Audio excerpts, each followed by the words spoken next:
Ladies and gentlemen, we got him.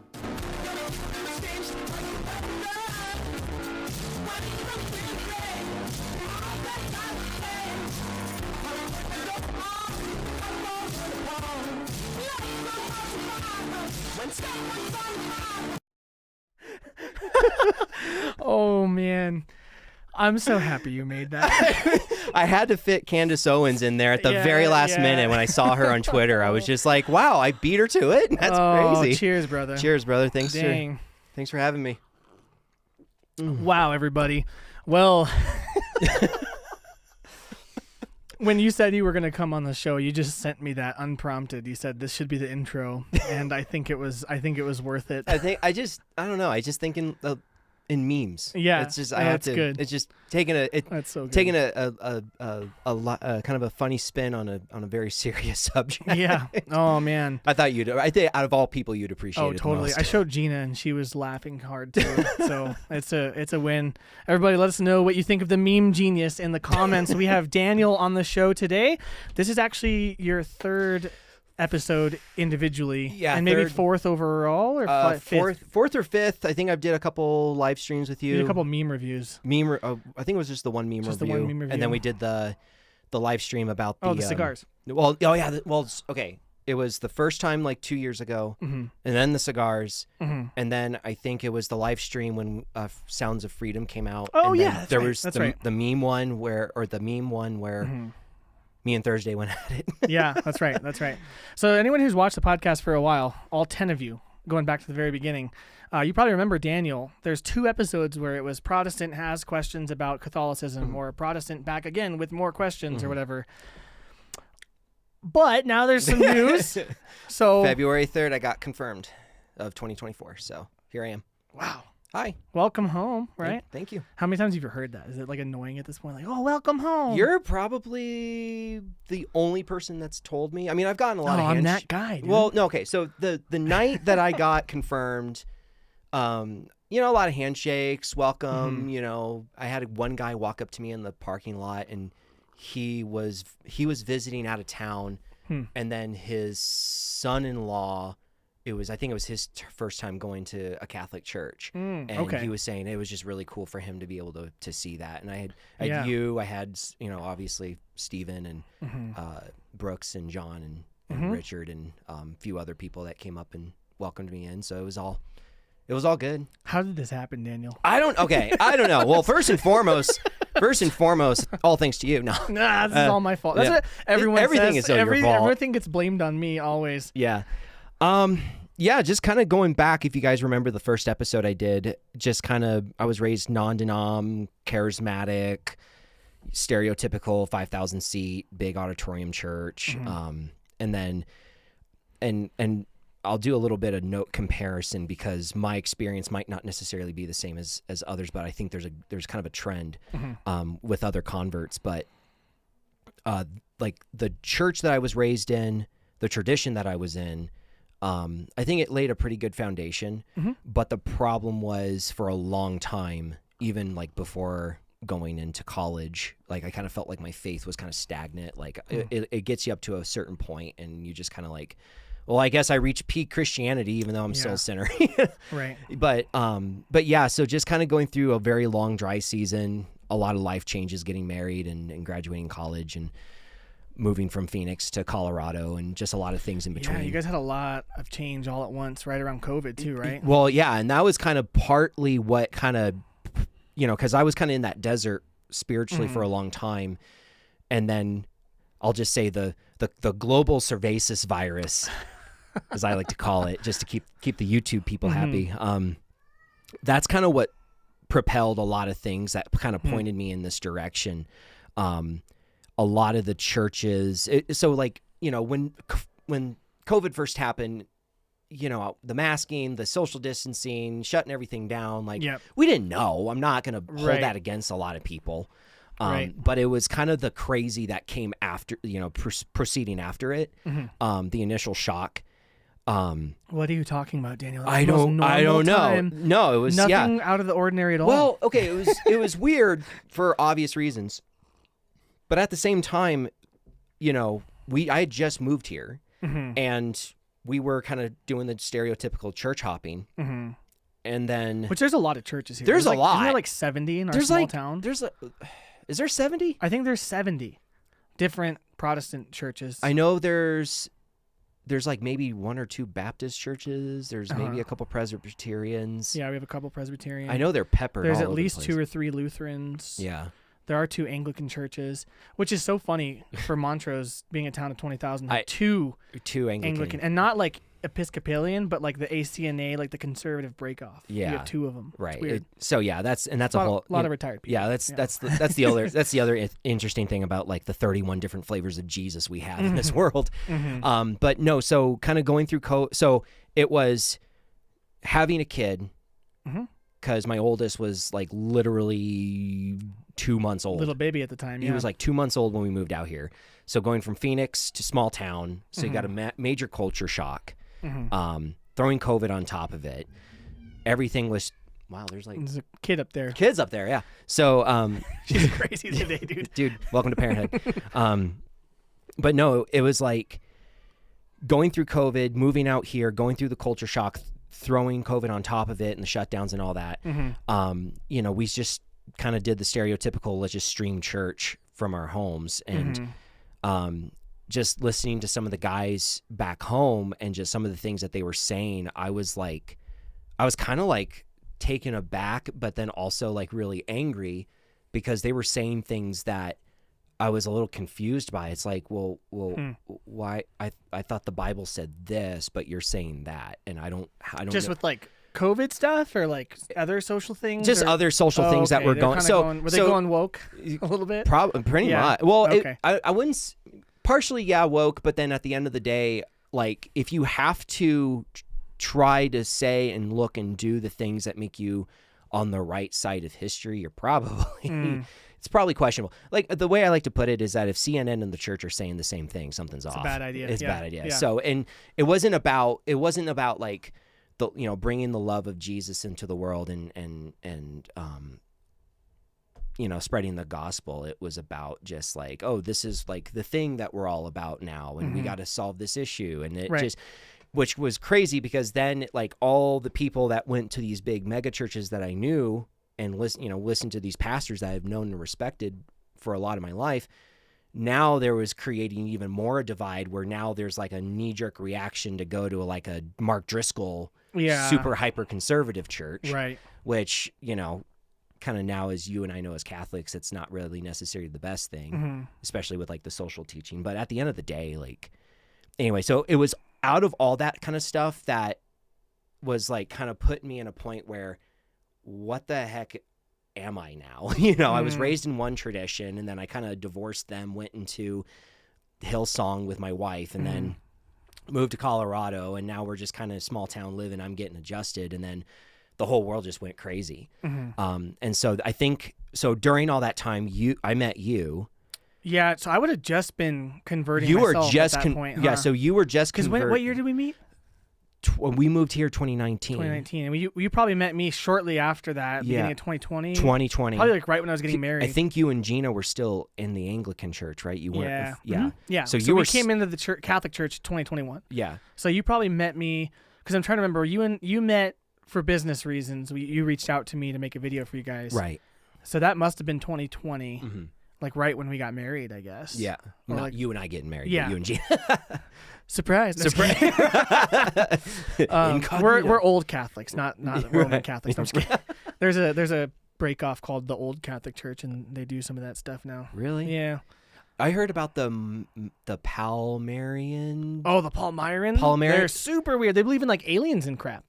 They have like their Pope is like Peter III, and one of their popes. He basically had some bishop basically consecrate him as a bishop, which is a super big no-no. Weird. Yeah. And then he like broke off and started the church, declared himself Pope of the Palmyran Church. And like they shortened the mass so that the founders could get out earlier and like go drinking and go to gay bars and stuff. Oh.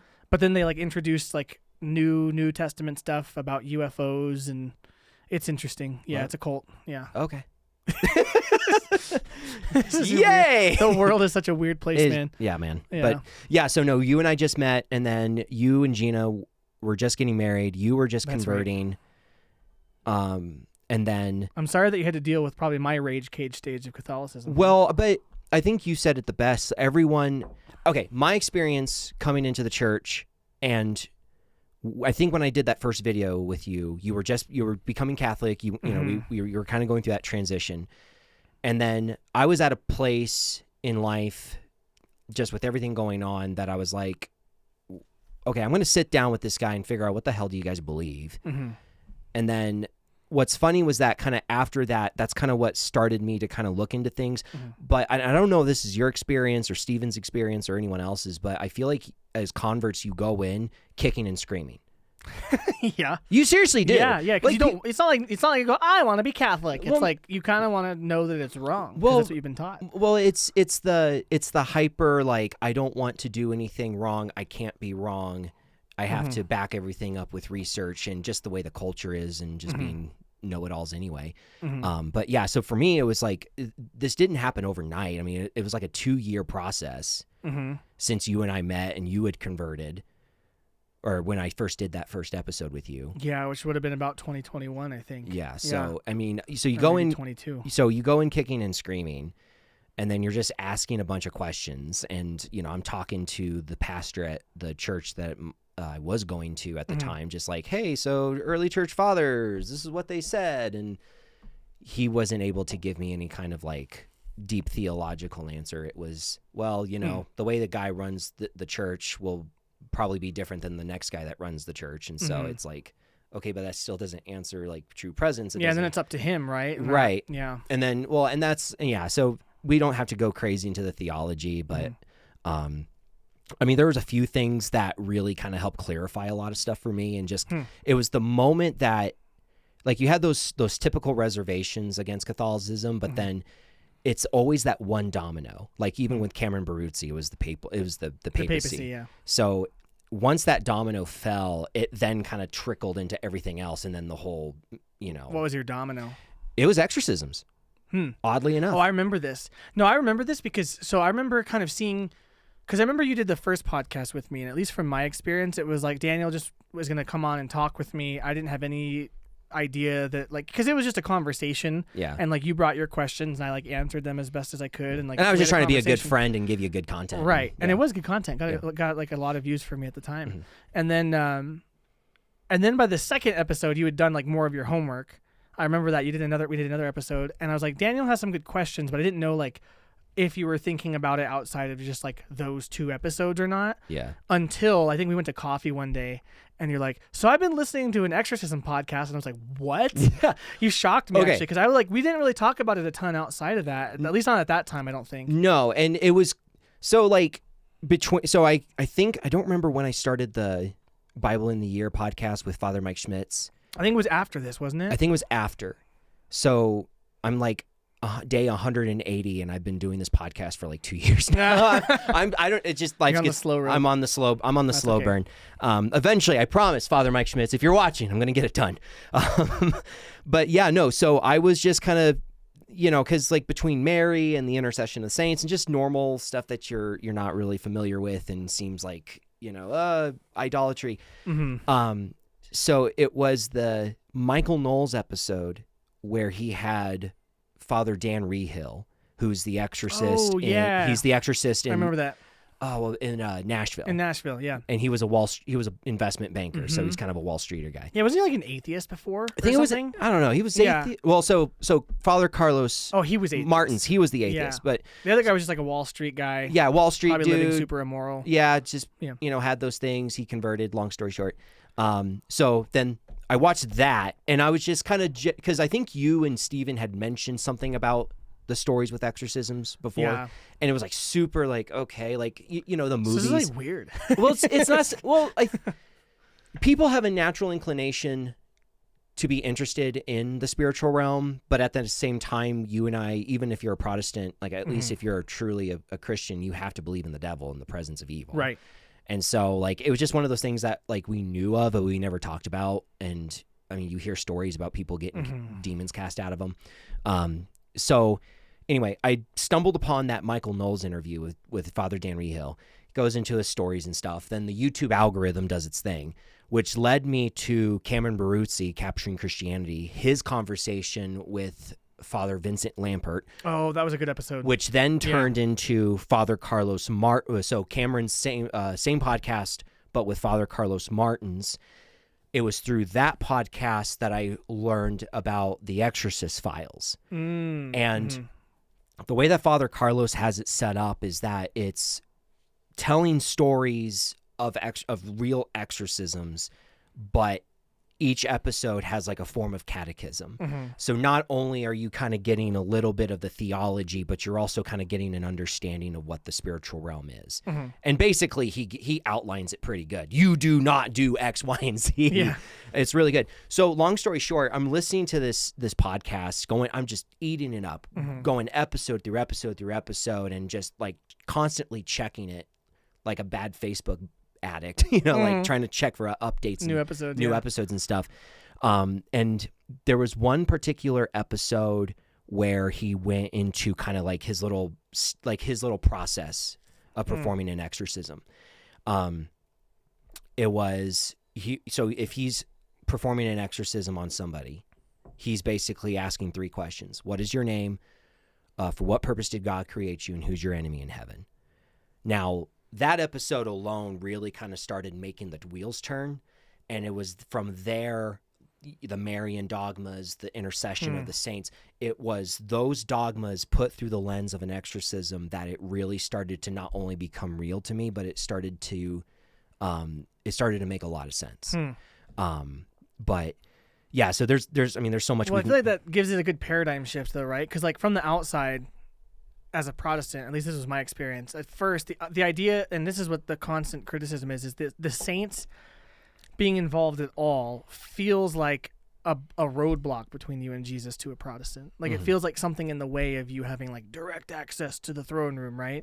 But then like you start to realize that that's not the Catholic view at all, right? That really it's this great communion of people that are united through Christ. And so our relationship with the saints isn't because like they're higher than us and we're lower and they're like our ladder to heaven. It's that we're all in Christ and they are in communion with him and so are we, and that's what makes that possible, right? Like I think that's the big paradigm shift, at least for me it was, to realize the thing that's happening with the saints isn't that they're in between me and Jesus, it's that we're all connected to Jesus, and that's why we have the saints, right? Well, yeah, but and I know there's some people listening to this and they're thinking practically like, well, how do we know that these exorcists don't make money? They don't make money on this this ministry. Well, that's the other thing, right? Yeah, because then you see these things. They don't make the money. They don't charge anyone. And it's like, even if you're not a Catholic, if you genuinely believe in God, you have to believe in the presence of evil. Like the devil is real. You know what I mean? Right. So it was kind of all those things really kind of started to make the wheels turn, and that's when it started to click. So it's kind of making like the rubber hit the road with like some of the Catholic dogma. Well, exactly. So it started with like the saints, and then it kind of morphed into Mary and why the demons hate Mary, and just kind of getting the theological flavor through there. And then it turned into the authority of the church, which explained the magisterium, it explained the papacy, it explained, Matthew 16, I give you the keys of the kingdom, I shall call you Peter, all the, and it's like, it's not to like freak people out and make them think that there's a devil behind the curtain somewhere, but it's to empower you. And that is the kind of like, and there's like a sense of hope that comes through those stories. And there's a lot of good lessons and things for people to ponder and think about. And there was a comedian that was saying, who did a joke, and she said, ooh, like there's a demon in the basement. Who are you gonna call? A non-denominational worship pastor. Hey everybody, are you ready to worship God tonight? Right. with a fake Australian accent.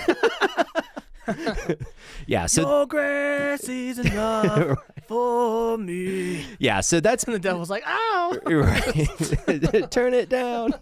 No, sorry. No, it's yeah. So it was a lot of different so it was coming out of that desert, being open to there has to be more than what I already have because it's going to kill me.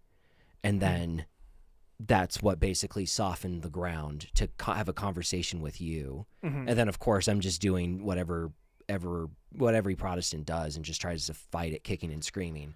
And then just happen circumstance, you fall across things that it's, like I said, it's that domino, and then it just tumbles into everything else. I think that's right. Like in all the conversion stories, just with people I've talked to, or even with my own, at first, it seems like there's always an intellectual, but also a spiritual and emotional component. Like someone has to be in a place where they're looking for more, and they have to be in a place where maybe for reasons that are valid, they're dissatisfied with where they're at in their spiritual journey.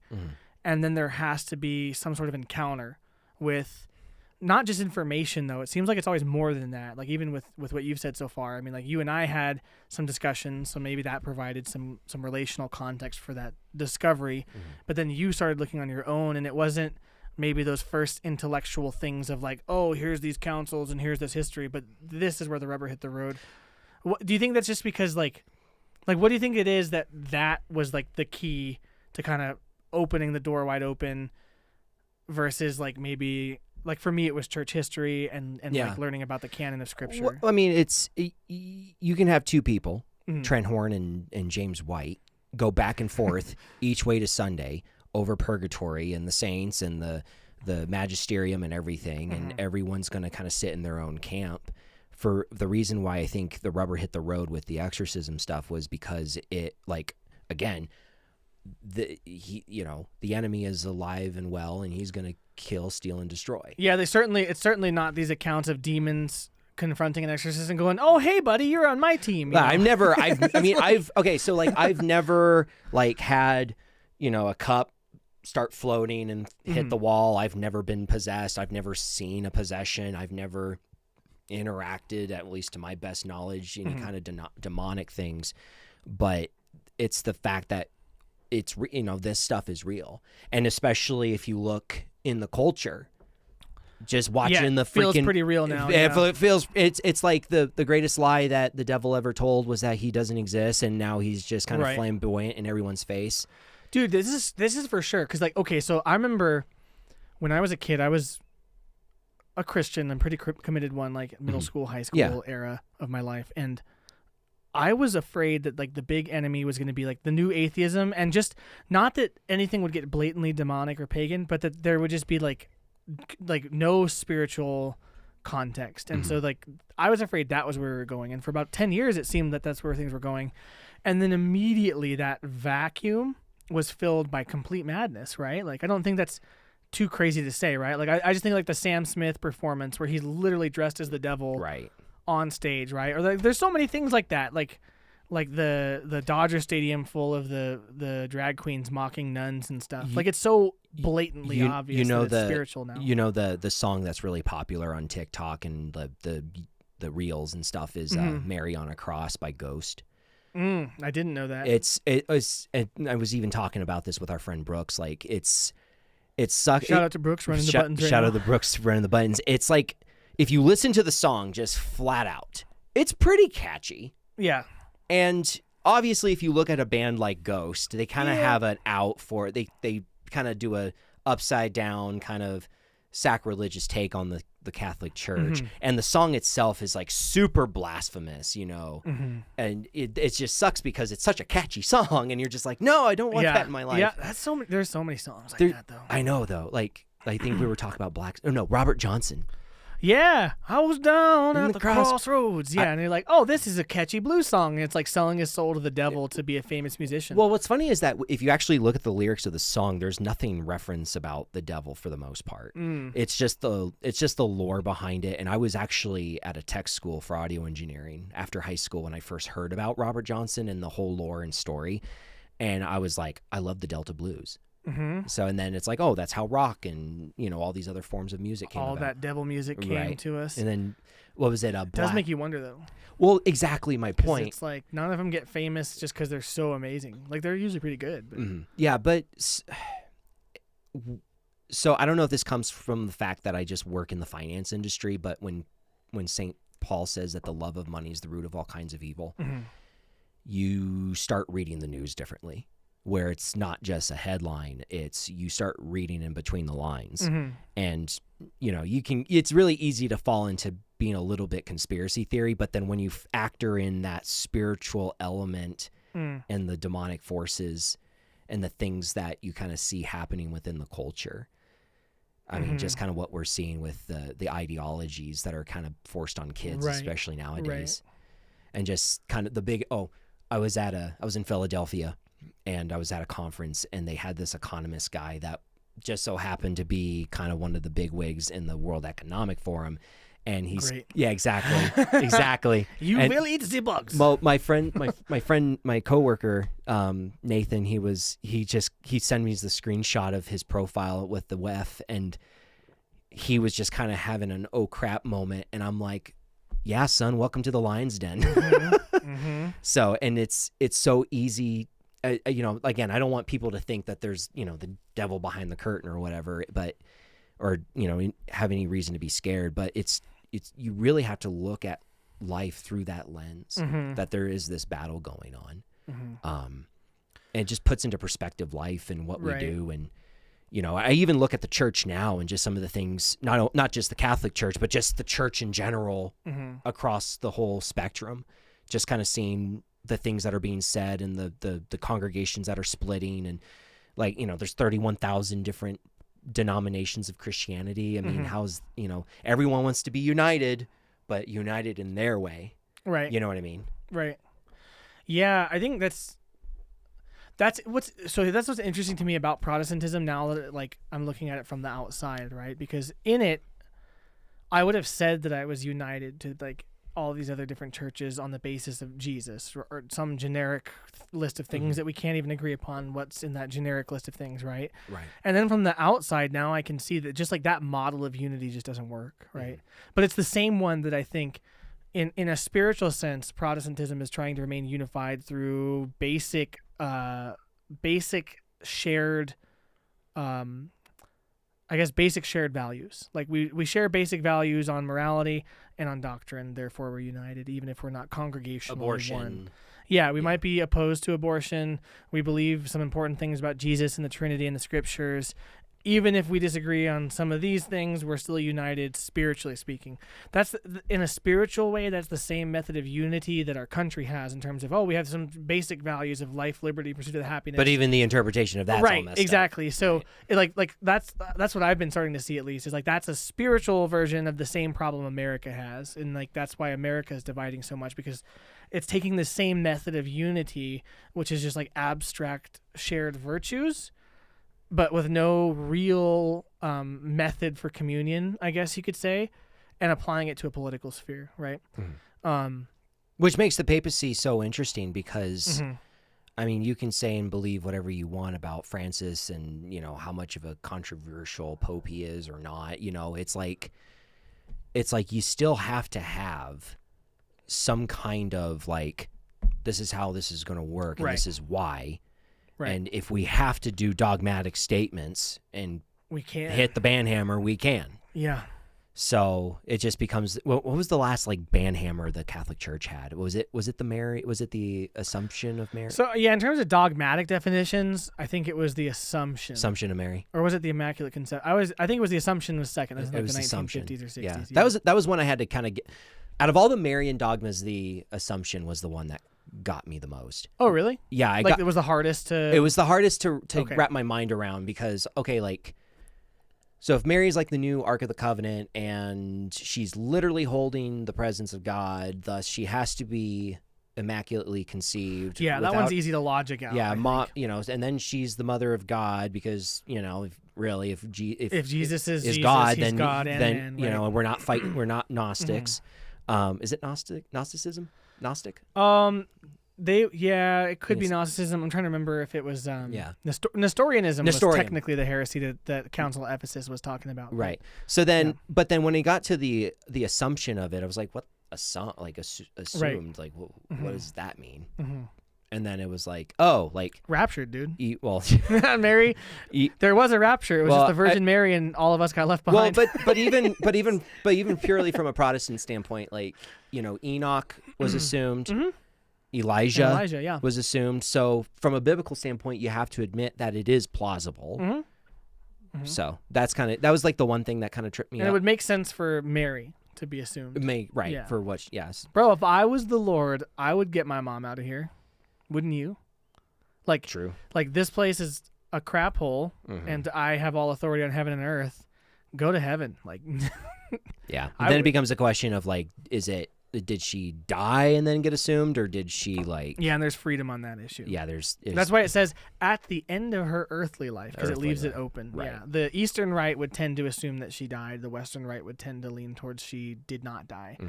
And even within the West, the Latin Rite, there's some. I'm probably more Eastern at heart in some ways. So I'd be like, yeah, she could have died. That's fine. Right. Like, it makes sense. It's not gonna. Yeah. It's the meme of it's the scene from Return of the Jedi when Yoda dies and then he just disappears. Right. Yeah. Exactly. That's how I explain it. Yep. But yeah. Yep. So yeah, just kind of getting through that stuff and then, just kind of moving on from there and just kind of it's crazy. Like, okay, let me ask you a question. What was the biggest surprise about converting for you? Like, you mean you thought you were going into Catholicism Yeah. thinking one thing, or that something was going to happen, but it ended up becoming completely opposite or something different? You mean like once I had been confirmed? Yeah, once you and was came, in? once you made that decision, once you got confirmed, once you were in. I think the biggest surprise was just realizing how many people attend mass semi-often that just like aren't well catechized and don't really seem to care that much. I'll be honest. Like, and I'm gonna overspeak and then have to be more charitable. But this was just my impression. It became really obvious just with the culture of where our parish was at the time, and this has changed a lot. Right. But it seemed like there was a lot of people just kind of going through the motions and that had no idea the mountain of beauty and tradition they were sitting on. Right? Yeah. So like that was the biggest surprise, and it actually kind of stung. It was just like, man, I had to get in here kicking and screaming, not wanting to come in, but then falling in love with it all. Yeah. And then like the on the ground experience just fell flat. Yeah. And like our catechism sucked. So our RCIA, if you could even call it that, was 5.5 weeks. And basically the person teaching it taught us about the liturgical calendar. Nothing to do with the Eucharist or the structure of the church or the history of the church. Sacraments. Nothing about the sacraments. Didn't even tell us how to receive communion or that we were supposed to pick confirmation saints. Didn't tell us how to do confession. Just assumed that none of that really mattered. Right. And then would like get mad at us for like taking things seriously. Like, so it was just kind of like being gaslit the whole way in. Right. And then falling flat. Like she made us wear high school graduation robes during our confirmation.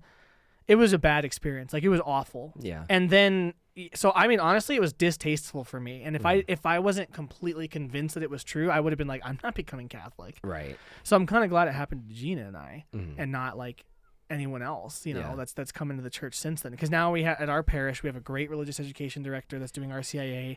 Our pastor is amazing and has made the way, you know, like for you and Stephen and Richard, you guys got to do just kind of unorthodox confirmation. Well, no, I mean, really like classical one-on-one discipleship, right? Yeah. Like you and I were just grabbing beers and talking when you decide, like, and that was basically your RCIA, right? Right. And like Father Matthew just asked me, he's like, is he ready? And I was like, he's ready. You know, like you knew all the stuff. You knew the stuff you needed to know to be a responsible Catholic. And then there's some things that like you just kind of figure out when you afterwards. But like, I mean, oops, I committed a sin. Yeah, exactly.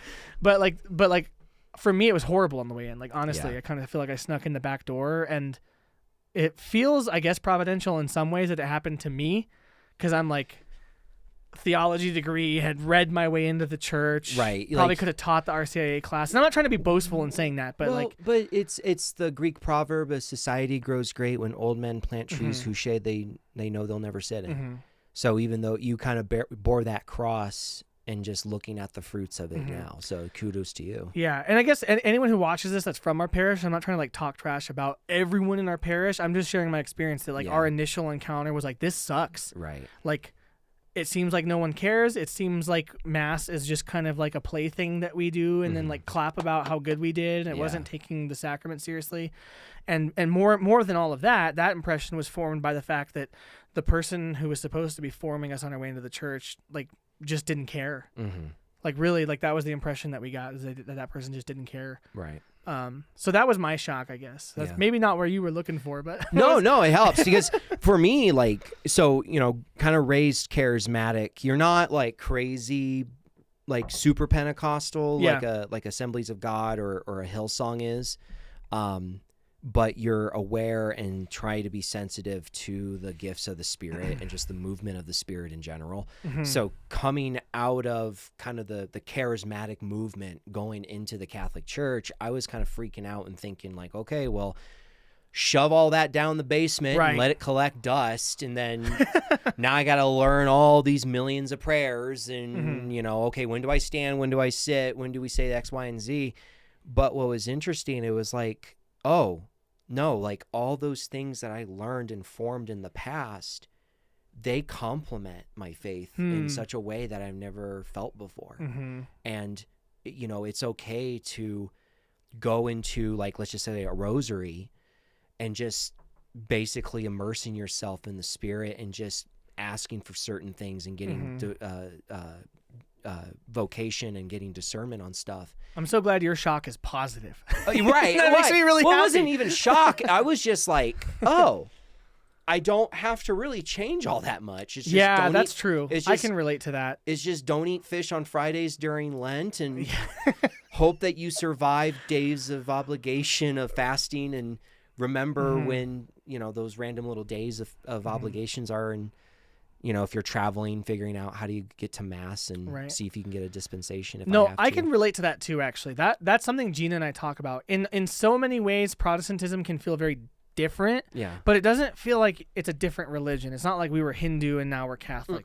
It feels like the first grade, like, summary of what you're going to do versus actually doing the thing. Does that make sense? Like, it doesn't feel like I had to let anything go.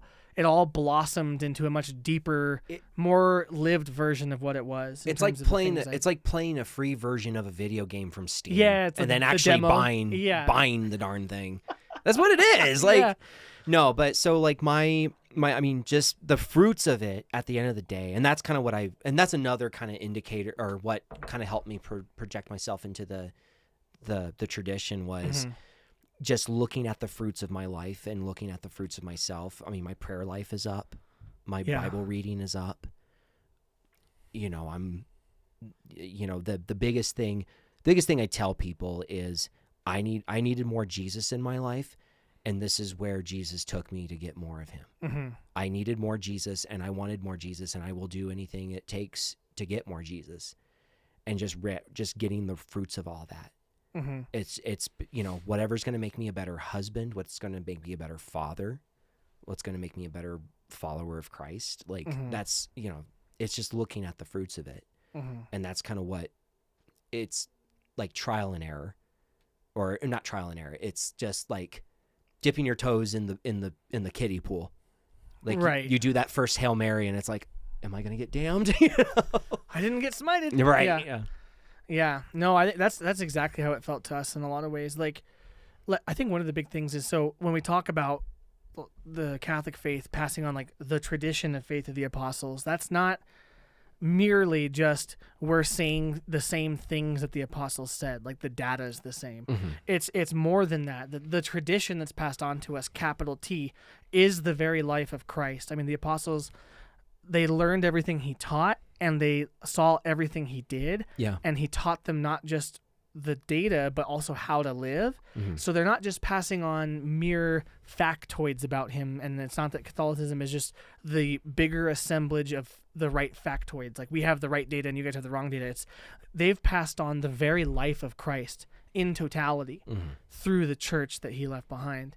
And that's very different than, like, evangelicalism to me felt a lot like factoid discussion, like a political rally. Like, we got the right ideas, so vote for us. Like, we're going to talk about these things, and these are our distinctives, and we have a couple things we do over here that are the way we live our faith, but that's very different than they did 100 years ago for this reason and that reason. And the on-the-ground stuff didn't really matter. It was the data that mattered. Whereas in Catholicism, it's the entire human life gets caught up in the church. And that's the life of Christ being passed on to you. And so it's deeper than just these data points. It's you start to live the very pattern of Christ's life, which a good evangelical will tell you is the goal, but that doesn't seem to be what's happening, at least not for me in my experience, right? Of like, we're going to this sermon in this comfy, air-conditioned, probably used to be a strip mall, furniture store or whatever, and we're hearing about Jesus and we're singing about Jesus, but are we embodying his life? Whereas in the liturgy, in the sacraments, and in the things the church demands of us, we're actually embodying his whole life, or at least we should be, right? And that's, it takes the whole thing to a fully human, it's incarnational, right? Like that's the central dogma of the faith. It's the idea of conversion, of continual conversion. It's the idea of continual conversion. I mean, I don't feel like going to church today, so I'm just going to go whatever. Yeah. Whereas, hey, we got to keep the Sabbath day holy. There is a commandment related to this. We have to give God his due. Yeah, and offer him right praise and sacrifice. It forces you to come into grips with every breath that you have as a gift. And you can be selfish and you can waste it. And you and I can go into a whole rabbit hole of the fruits of all that kind of living.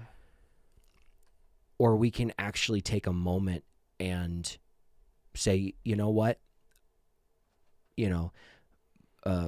My body is telling me yes, but my mind and my soul is telling me no. It's kind of like, it's the opposite of that one song. My mind's telling me no, but my body is telling me no. But seriously, like, it's like there is no stakes. There is no risk. Right.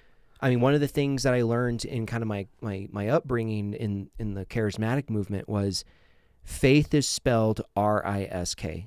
There's a few gold nuggets that I've taken with me, but coming into the Catholic Church, going from one to the other, bringing myself to that lifelong conversion process, it's a massive risk. And you just have to either bite the bullet and, Shia LaBeouf, just do it. Yeah. No, that's all really good stuff. Speaking of Shia. Yeah, he became Catholic. He's Catholic too. So this is a trend, dude. Okay, and that was the other thing I think I mentioned the first podcast was post-COVID, everything's going crazy. And it's like Francis Chan is Eastern Orthodox. Rob Schneider. Yeah. He's Catholic. Candace. Yeah. Catholic. Shyla. Catholic. Tammy Peterson. Catholic. What is happening? I don't know. every evangelical's like, what the heck? Yo, Russell Brand got baptized this weekend.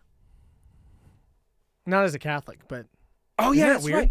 Is that weird? Yeah, Russell Brand, like, and he's just sitting here talking about this is the rosary. Yeah, he went from like the most like, the energy of the universe is moving me in a certain direction to, the rosary is this beautiful prayer and the cross is a symbol of self-sacrifice and letting go of your ego. We have to resist against the corporate overlords. It's just like, what is going on? Yeah, he looks like Jesus, man. He's following him in that just way. A bunch of tattoos of like that's tatted Jesus. Some tatted like, I don't think he has like a Hindu god or something on his armor. He's got the yoga Om symbol. Yeah. He also has a cross though. Yeah, he has he was like all kind of like poly-religious. We'll see where it goes. Yeah, we'll see. We'll see where it goes. But Shane Smith, is it Shane Smith, the comedian? Yeah, the comedian. He has like I mean this in love. The discount Post Malone. It's like I saw him on Pints of Aquinas and I'm like, man, Post Malone lost a lot of weight. Oh man. But he would probably laugh at that. Yeah. So, but he's doing the blackout tattoos, which I guess are cool now. Yeah, that's cool. And then Kat Von D, she's with what's that Stuckey girl name? Oh, Allie Beth Stuckey. Allie Beth Stuckey, yeah. She became Christian. Yeah. Mm-hmm. Well, I think it does. Culture always goes in these pendulums, but people just want life to be normal. And when for a long time we had this normalcy of tolerance where like you didn't have to be extreme, you could just kind of be whatever, and no one realized that was just intense selfishness. Now that it's overtly kind of ruining everything, and I mean I'm not even going to qualify that. I really think like culture is just a complete shit show. Everyone knows it. It's going to hell in a handbasket. And most people that have a semblance of common sense, or at least, really what that means is most people who have been in the water of the culture of Christendom and used to the comforts of that, now that they're realizing the whole thing is being disassembled, are going, and I think a lot of people are starting to go, what was it that I liked about society before? And you don't have to dial back the timeline too far to realize, oh, all of the things I thought were good liberal values were actually good Christian values. And all of the things that now are ruining everything were good liberal values, right? Like the hyper-individualism and the focus on the intense liberation of the self. Well, first we liberated ourselves from the church. Then we liberated ourselves from the state. Now we have to liberate ourselves from the family and from the patriarchy and from reality with our own biology, right? So like the endless liberation just continues on this death march to the complete disassembly of the human person. And that's progress, right? And I think so many people are going, whoa, hold on a minute. Isn't it weird? Nefarious, the movie. You and Steven watched it, right? There was like a part you guys said that the guy that was possessed said something really funny, or he said something and then you guys laughed at it. Oh, we were laughing the whole time because he was just saying stuff that was 100% true. Right. But he was like for it because he's a demon. Yeah. But he was like aware that what it was is like the stuff that we might be against in progressive. Spoiler alert. Yeah, go watch it on Tubi for free. The stuff that we're against in progressive culture that we'd be like, this is bad because of this. He's going, this is great because of this. Right. Like he's pointing to all of it as good for his demonic plans. Well, right? it was the part where he said, or he was explaining to the psychologist, you know, we knew ourselves when we were created, and the Creator wanted us to basically be subservient to him, and my master, you know, Satan, the devil didn't, you know, wanted us to make the decision for ourselves, and he basically said slavery. It's so weird how if you strive for freedom of self and patriarchy and the things that make society work and glues the universe together the way God designed it, completely decimates. But if you bring yourself into conformity to him, everything works. It's just it's a mind F. Well, it's the proper classic definition of freedom. So freedom today in an enlightenment context means liberation from the influence or control of any third party, to where you can completely self-determine what you are and what you want to be and have nothing oppressing you. The problem with that is that completely disregards the limitations of your own nature, of your own personality, of your own self, of reality itself at this point, and it's impossible. So they're like we're now at a war with reality in progressive culture. Like they're literally at war with biology and the like virtual precedents set virtually by every human culture ever, right? And when that's what we're at war with, I mean, you're not going to win. Like if you hit the brick wall that is reality, the brick wall doesn't move, you do, right?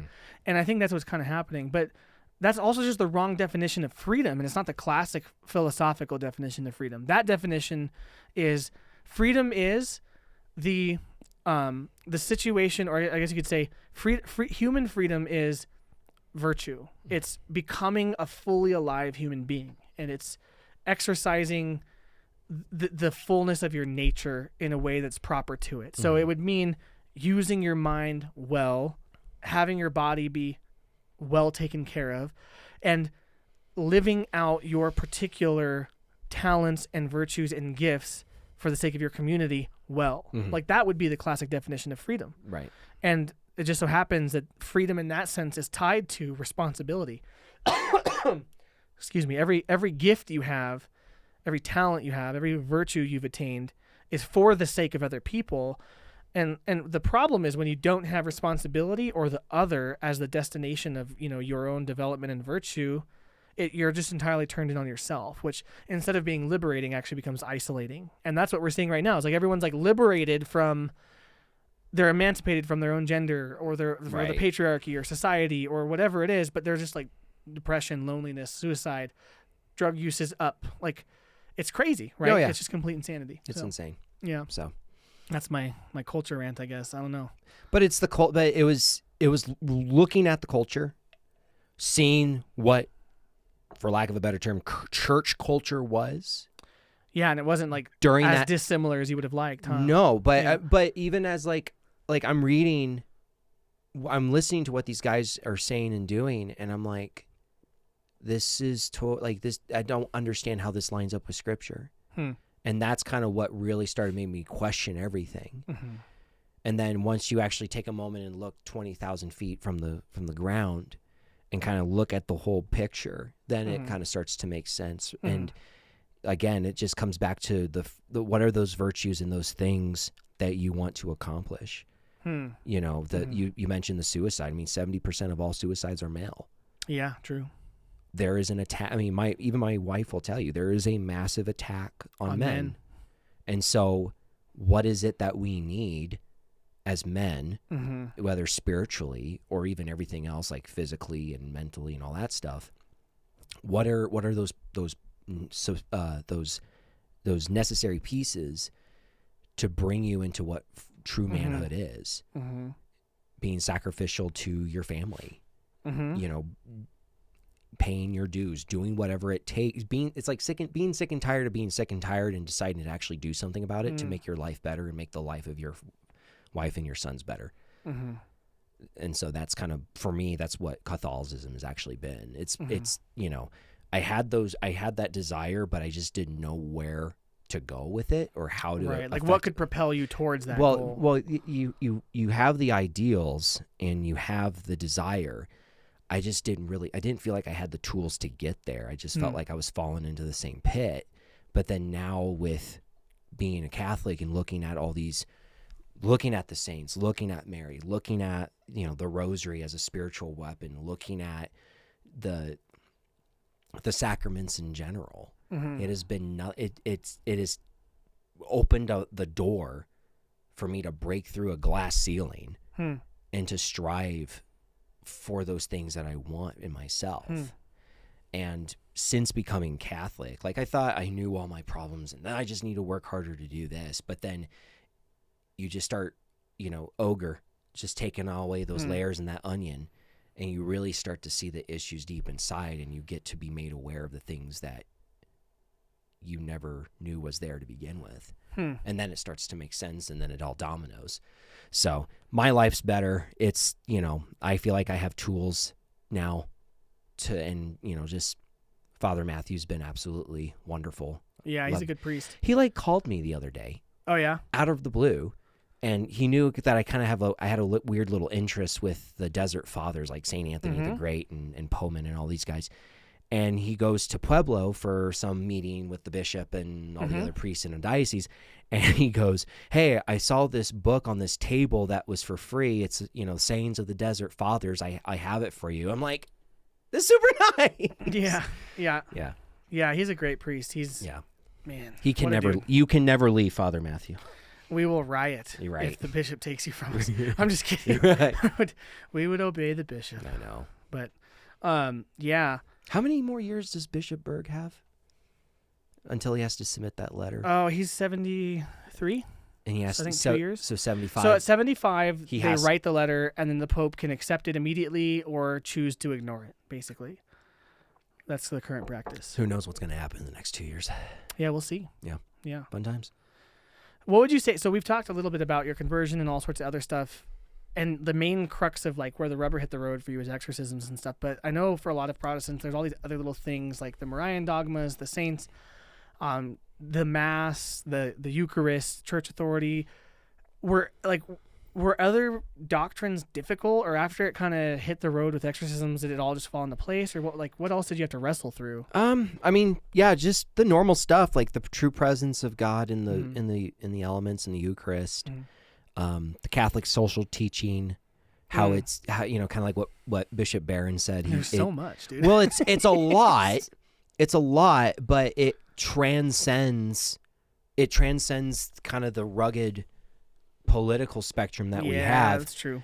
And what's really weird is, like, you know, going back to like the Civil War, you have the Republican, conservative, Federalist North Union Army against, you know, the Southern, you know, Democrat state right South. I mean, there's obviously that one thing that they were fighting about, but two things can be true at the same time. Right. So, but then fast forward today, you have a very liberal North with a very conservative South, where the North wants federalism and the Southern conservatives want statehood rights. Yeah. So it's like everything's just switching on itself, and not, even just within the last 4 or 5 years, post Cervasis virus, how everything's kind of switched. So it doesn't make any sense. But biggest thing for me was just consistency. But I mean, I'm independent, and it does. What's the saying? I tell clients, it's there is no red, there is no blue, there is the state, and there's you. Love that line. Yeah, but yeah, I mean, there's a lot that goes into it. I think one of the things for me was just realizing history and how Catholic, at least Western history, is. Oh, yeah. Right? And, like, that was huge, because then it's like, who's the dude on YouTube with the mass I sent you a while ago? Anti-prophet or something. Or whatever. Yeah. He will sit there and say that I'm not. He's just this random dude on YouTube, and he wears a mask, and he lives in like Bali or in like Thailand or something, and he's just making YouTube videos, and he's like, I'm not religious, but Western Christianity is like the backbone of society, and when you start throwing this crap away, all hell's gonna break loose. And what I love about that is everyone's like, our shared Judeo-Christian values. Nah, bruh. That was Catholicism. Right. That what literally was the Catholic Church. It even says it on the Wikipedia page. It says, the Catholic Church, the oldest human institution in continual existence that was largely responsible for building Western civilization. So, like, Wikipedia is even willing to say that. But it's true. Like that, I think that's the conversation that needs to be recaptured, and not in like a polemicized, triumphal way, but just like a realistic way. Like, hey, this thing that we're enjoying that's slowly kind of changing out from under our feet, which really not so slowly. It's happening very rapidly.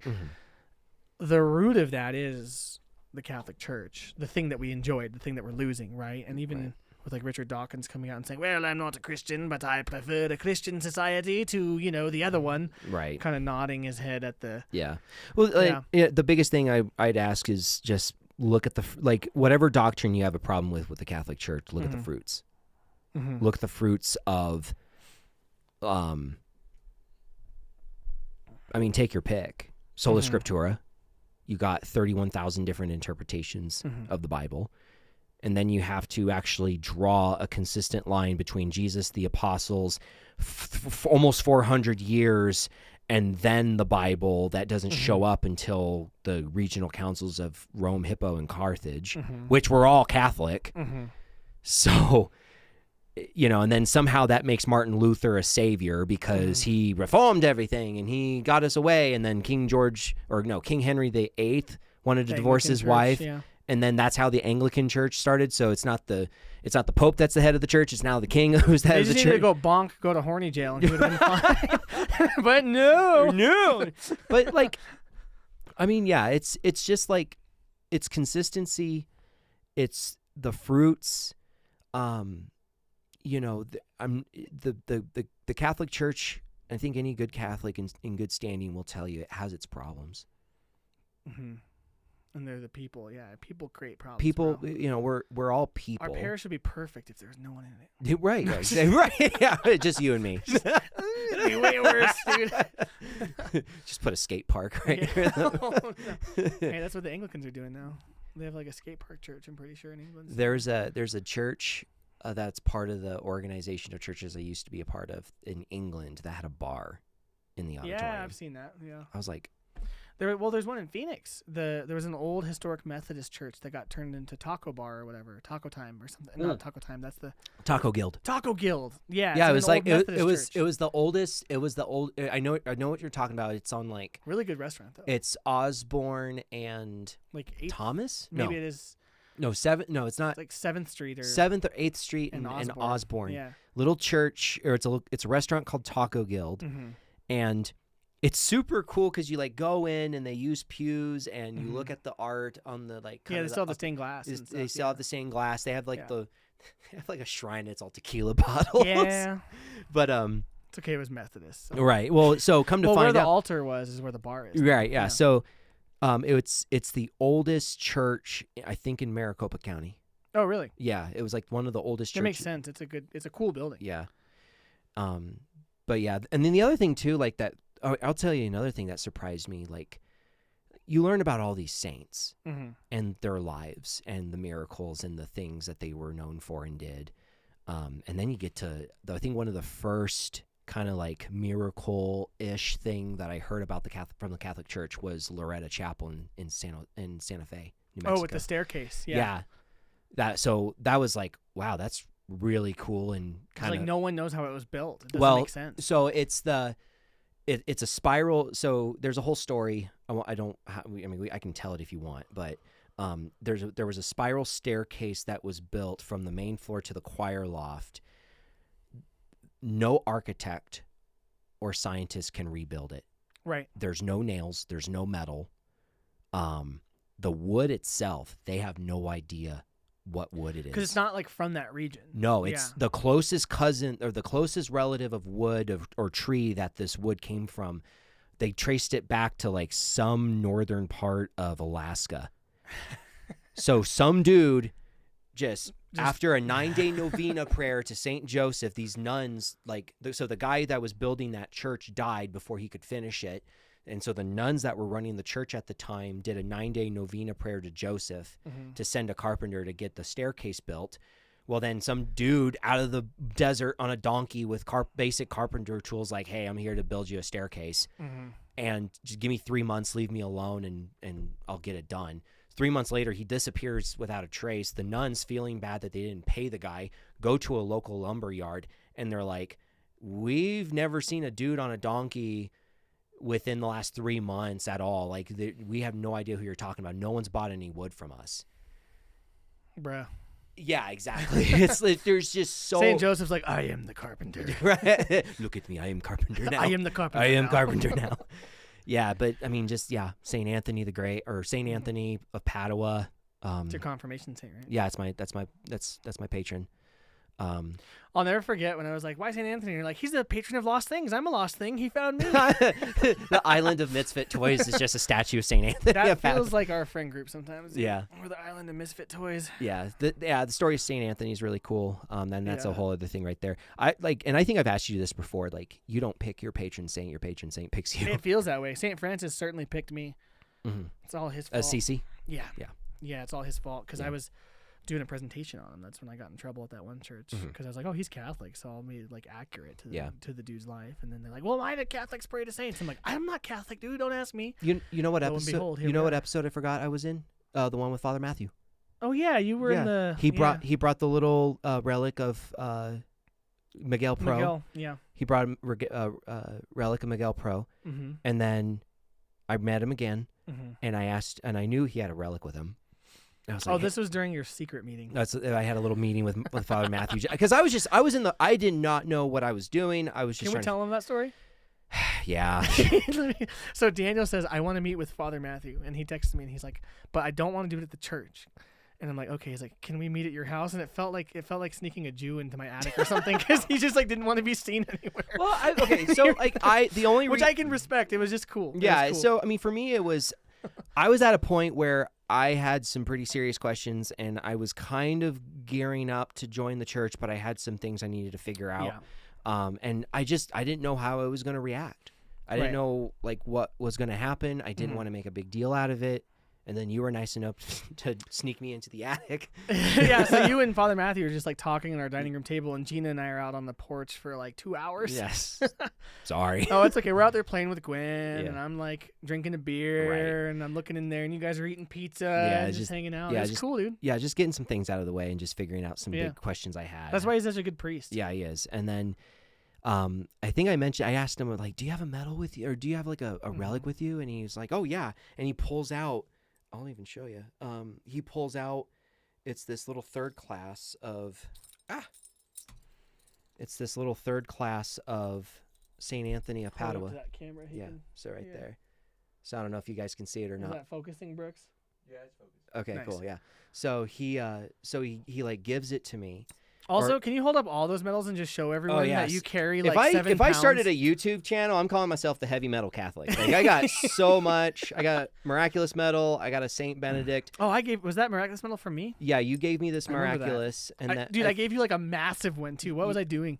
So you gave me this massive one, and then I think that's when we first started talking about it. Yeah, we like grabbed a beer at Felonies or something. Yeah, we went. Yeah. Well, we got drinks at Felonies, and then you gave me the miraculous, and then Probably way too early too. Yeah, You're probably like, why? I just wore it. It was Yeah. like, oh, it's cool. It's Mary. Guys, And it then- works. Yeah.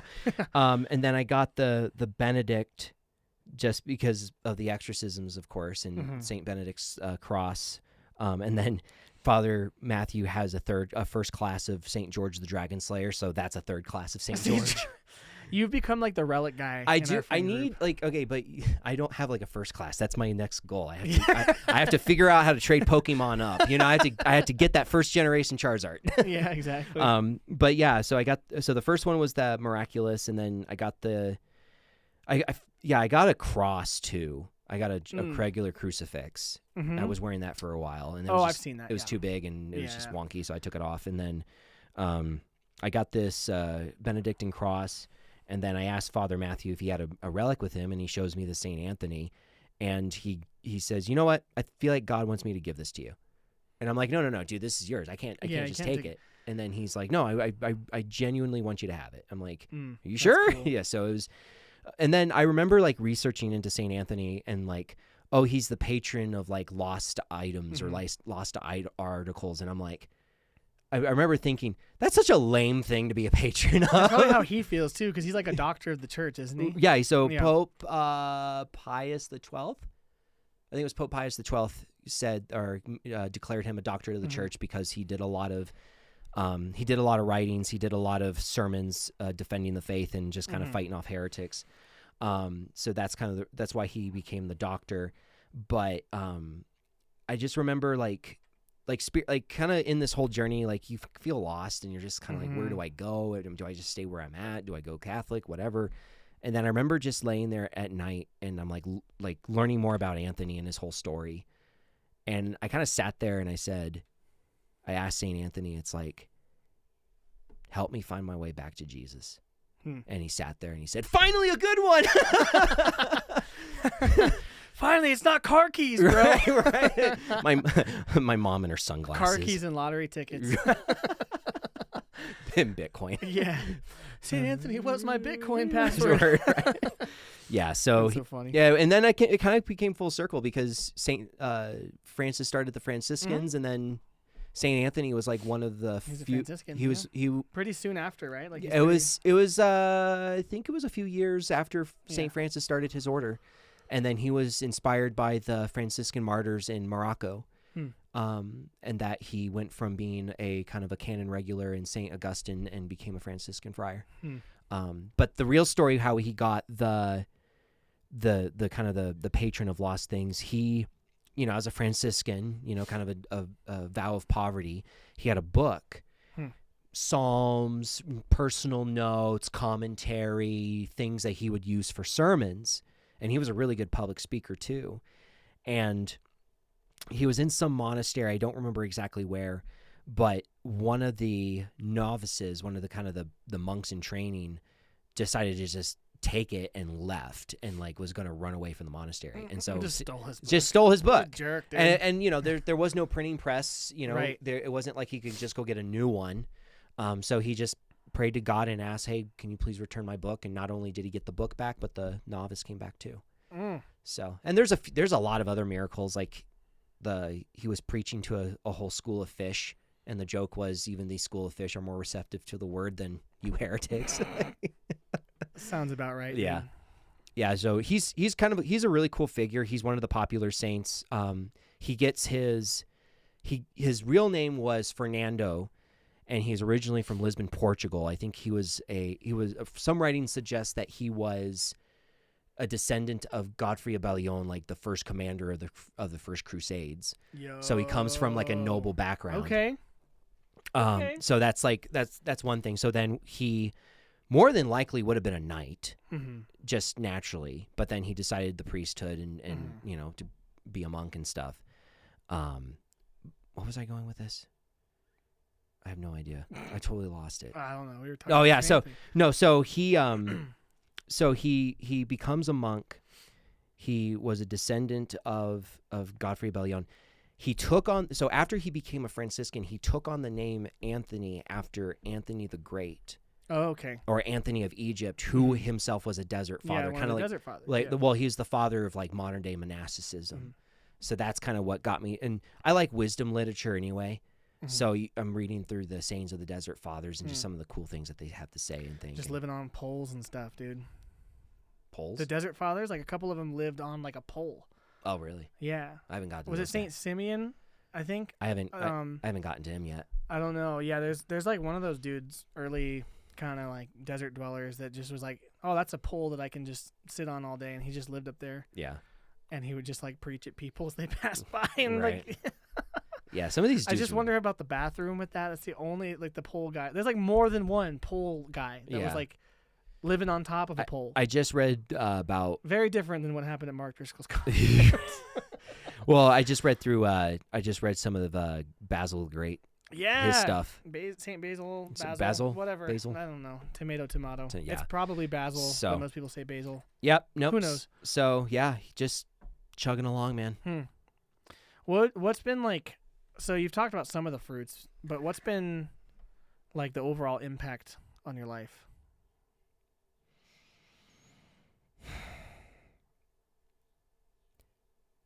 The ultimate thing would be less of me, more of Jesus. After that, it's just, I think it was, so Anthony the Great said that like a blacksmith who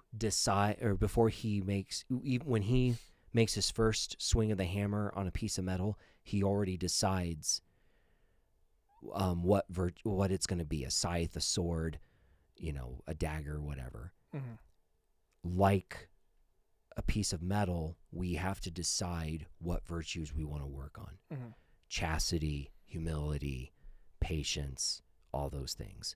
I think just being more patient, being more kind. I know I can be like high octane energy sometimes. Learning, I think it was Saint Benedict who said that silence is the language of God. So learning how to be still, be quiet, slow down. And those are just some of the fruits. Now, I'm only 2-3 months into it. It's pretty fresh. So it was like get confirmed, and then a week or so later go into Lent. That's right. Which I chose a pretty balls. Hey, welcome home, penance. Yeah, pretty much. Yeah. So, and then just after that, just kind of drinking from the fire hose. But yeah, just kind of those basic things that we all can maybe learn. Those have just been some of the fruits, and just kind of taking it one day at a time. But if it really, it just changes you for the better. I don't know how else to explain it or what else you want. I feel like for me, it's only in like looking back on it, because I feel like when I was confirmed, I didn't have like some like sky opening moment. But in looking back on my life since coming in full communion with the church, there's been a marked difference just in how I live. Yeah. And there's still struggles, and like there's still dry seasons and tough times. It's not like it's just everything gets happy hunky dory, but the way that I've carried myself through it. Well, I haven't carried myself. I guess that's probably one of the bigger differences. But there's just notable fruit that Gina and I have noticed in our lives since coming into the church. And I feel like the more years we're in, the more we look back and see more of that fruit. Being able to look at progress and growth in yourself, which is great for me, because like you said, like you fall into sin, or you mess up, or you slip, or you feel like you're going nowhere, but then having enough patience to look back. I guess another big fruit that I'm learning is how to bear my cross, especially in a culture where it's very consumeristic, very very cozy, Right. very instant gratification. Just slowly but surely learning to bear the cross. And even what Father Matthew said in his homily today, just,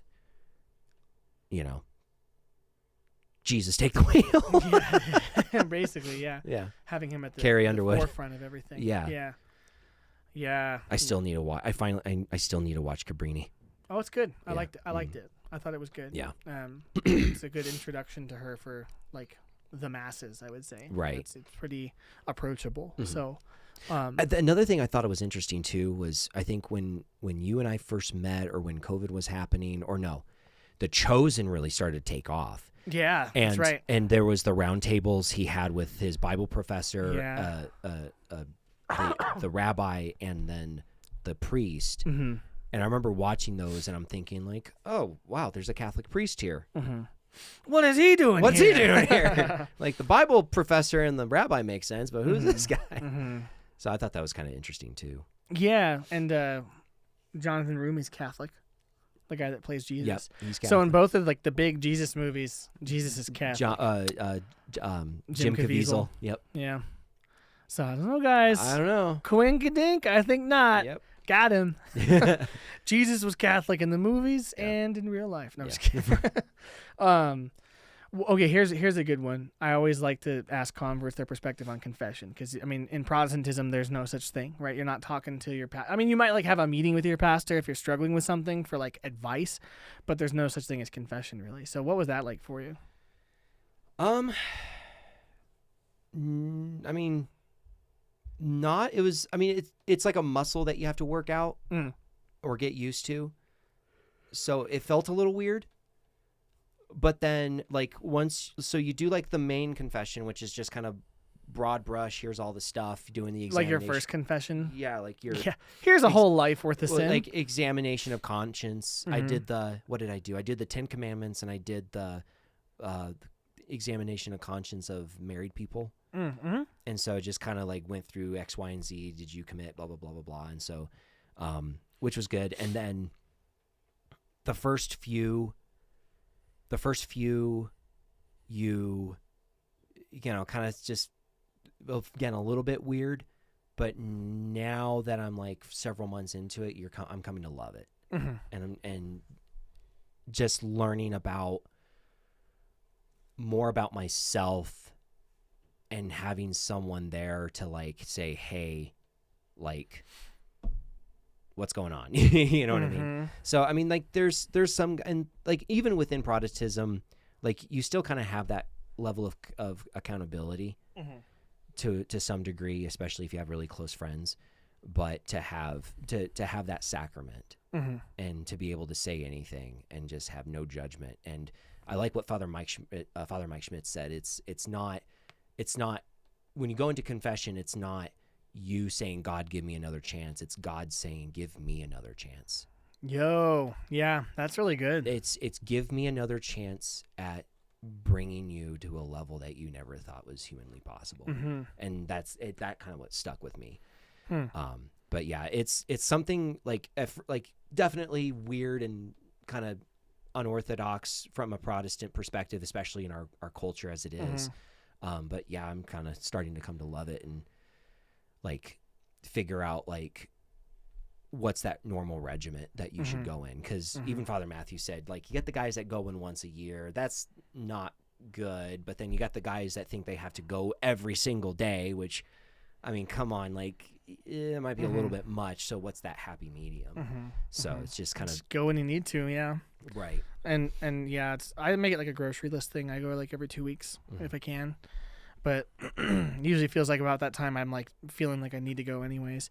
Right. So, yeah, for me it was pretty surprising, because it was like I didn't expect it to be so helpful. Just being able to, like it's not even just getting stuff off of your chest. It's like there's real grace in there that I feel like. Well, it's the grace, but then also it's like in Protestantism, when you sin, there are no consequences. Yeah, whereas, that's true. Whereas in hey man, Jesus paid it all, man, right? Right. But in the Catholic Church, it's like the stakes are way higher. Right. Yeah, and that's not to say that Jesus didn't pay it all either. That's to say that, like, even though you are, like, Jesus is taking care of the eternal thing, like, if you, like, steal your brother's bracelet, it's not like you're going to hell for that. Like, Jesus has forgiven that. But, like, if you, like, you need to be, you need to make the world right and make your relationships right. And then, like, if you reject God, you need to come back to him, right? So there's, like, yeah.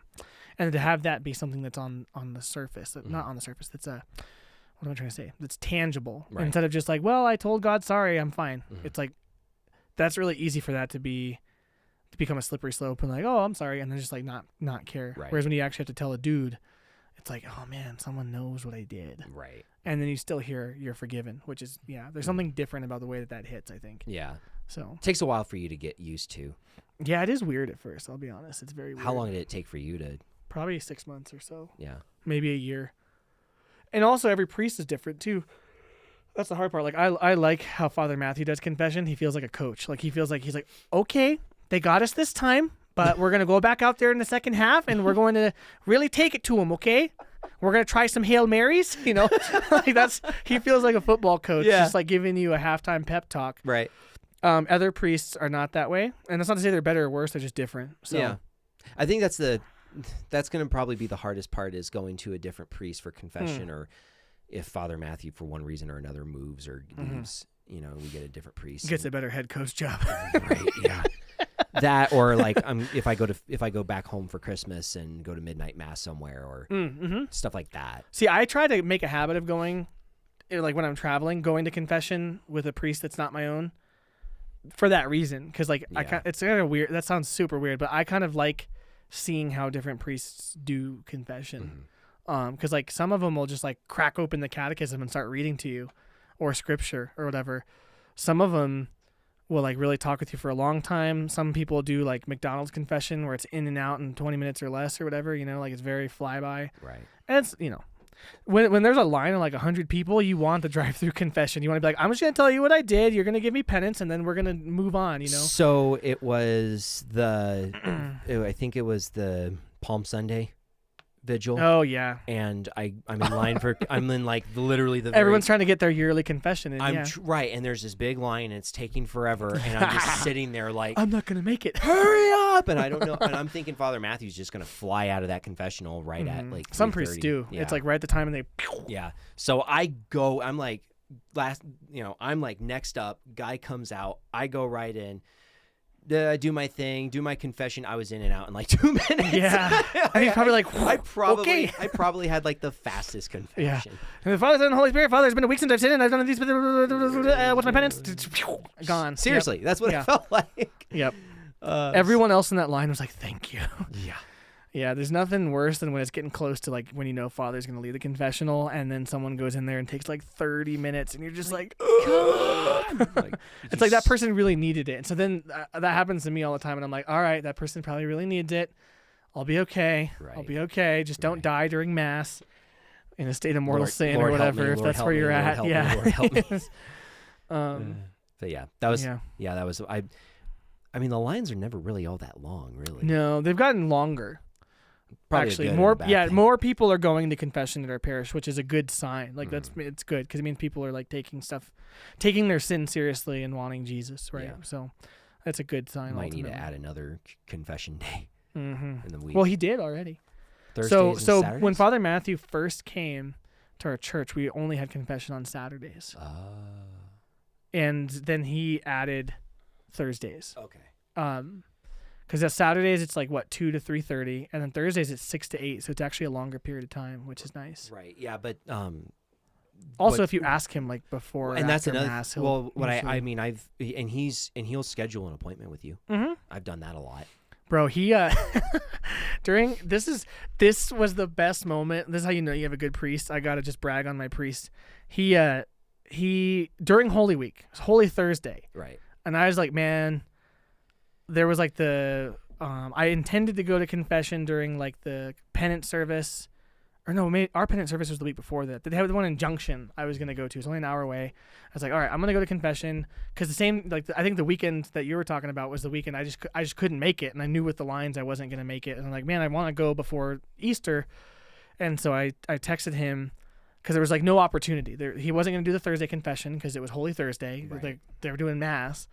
And I was like, hey, totally okay if there's like, no option. I'll just drive to Junction for their penance service on Wednesday if I have to or whatever. But like, would it be possible to schedule a confession? And I'm totally expecting him to go like, dude, it's Holy Week. And he like calls and he goes, are you at your house right now? And I'm like, yeah, why? And he goes, meet me outside in 5 minutes. And he drives into the parking lot outside of our apartments. I get in his car and he goes, how's that for service? He does confession in the car. It's like the little dominoes little thing on top of the car. That's what I said. I'm like, yeah, it's like confession in 30 minutes or less, bro. That was pretty great. I was like, man, thank you so much. And he's like, well, it's Holy Thursday. I figure if I can't be a good priest now, then like what good am I? And I'm like, see, I would figure a lot of priests would be saying the opposite. Like, it's Holy Thursday, I'm busy, you know. But he was like, confession. Right. Friggin' drove into my apartment complex and was like, get in, loser. We're going to be absolved of our sins. Get in the van. Yeah, exactly. It was awesome. Yeah. So I was really stoked. I was like, that's so cool. I told him, I'm not going to expect that happens every All the time, time, right? Like, right. he's like, yo, drive-by confession again, you know? Yeah. But it was cool. It was really neat. The other thing, it was really cool, the prayer nights we did. Oh, yeah. The healing nights that he does are good. I wasn't able to go to the last one, but the one before that, like, again, it was just like, it was like doing a rosary all together, but then like asking for the Spirit and for intercession of all these other saints and stuff, like just getting things figured out and figuring out what the direction of the parish is. Like that was like really cool to see and be a part of too. So yeah. But yeah, how was the last one? It was good. Yeah, it was good. It was a little bigger crowd, so Okay. which is good. It was good to have more people there. No nuclear option. No, we didn't do the nuclear option. Everyone listening's like, what? Shh. But no, it was good. More people came. It was more focused on like having Jesus reveal to you things that are obstacles to him in your life, and then like renouncing those, which was good. It was really good. Yeah, I thought it was powerful. So yeah, less like discernment rosary, more like discerning the things that are wrong with us. Yeah. So yeah, no, I really like that he does those. I think it's been good for people to like have something like that kind of gets the system churning again a little bit, right? Like it gets the blocks out, and then they're kind of in tune again, and it's like hearts start beating after decades of it just being quiet and still around there, you know, from just what I've heard, even, you know. Getting more activity within the church. Yeah. Well, it is weird. Like our parish in particular has had such an explosion of activity, and like even people that have been there for a long time that are like faithful, dutiful Catholics will tell you like we've never had this many families, we've never had this much activity or growth or like people coming in. Like it's like something's kind of like there's like a renewal going on, which is really exciting to be a part of. So, and I mean that's all it takes is probably like 3 or 4 good families to like really care, and then just try to turn it around and like be involved in each other's lives and take Mass seriously and have a priest who supports them in that, and then boom, that's really all you need, I think. So like I guess, and, you know, that's probably encouragement to anyone listening, because I don't, you know, not everyone can just like move to Steubenville or like move to Montrose, but if you just pray for it, like we had families that have been in St. Mary's for like 20 years, 30 years, just like grinding it out, praying for this, and then it's happening. So like imagine those families, right? Yeah. And like some of them listen to this show, so God bless you because you know who you are. But like just like grinding out the dry season for 20 years, dude. Like, could you imagine? Like you're Catholic, you can't go anywhere else just because this place sucks. And where we live, there's not another parish. So I mean, unless you drive like hours, or like 45 minutes or an hour, St. Daniel's is pretty nice too for a small Oh really? town. Yeah, I've been inside. I've never gone for Mass. I've been there for a Mass once. Yeah, some of those small mountain parishes are really pretty. Like St. Daniel's is really pretty on the inside. The St. Patrick's in Telluride is too. Yep. Yeah. They don't have a rosary window. They have a shamrock. Oh really? Yeah, that's cool. It's pretty cool. Yeah. Yeah, you're right. That's right when you walk in. Yeah, they have good statuary in those churches too. It's really pretty. Really pretty. Small, tight, and intimate. I haven't been in the one in Silverton. I want to go, but it was closed when we were there, and I think it's closed a lot because I think it's a little rundown, but yeah, those churches are cool. How do you mean? Like, it must suck to be. I mean, you have like if you're like one of the 5 Catholics in a town like that, what do you do? Convert everybody. Yeah, that's the way we should be doing, at least, right? Like, no, I mean, yeah, that's been a lot of people's experience, just kind of like buckling down and holding on, you know. And then like at such a time, God's like, all right, time to revitalize this place. I don't know. It's happening. So it's pretty cool to be a part of. It's really cool. But do you want another beer? I do want another. All right, everybody. Well, thank you for watching this conversation on Drew the Catholic. Make sure you like and subscribe and share if you found the story helpful. At this time, we're actually finishing up this half of the conversation. We're going to do the rest on locals. It's going to get a little bit spicier. So go to drewthecatholic.locals.com. You can sign up for free and watch this video for free. We're just trying to build a community over there where we can talk about things a little more freely and not have to watch what we say as much and get into some of the fun stuff. So thanks again for watching this half and for watching Daniel's journey. I have a playlist that I'm going to create now with every video that he's been in, so you can kind of go through his journey in order if you want to and get more of the backstory. And with that, thanks for watching, and we'll see you next time.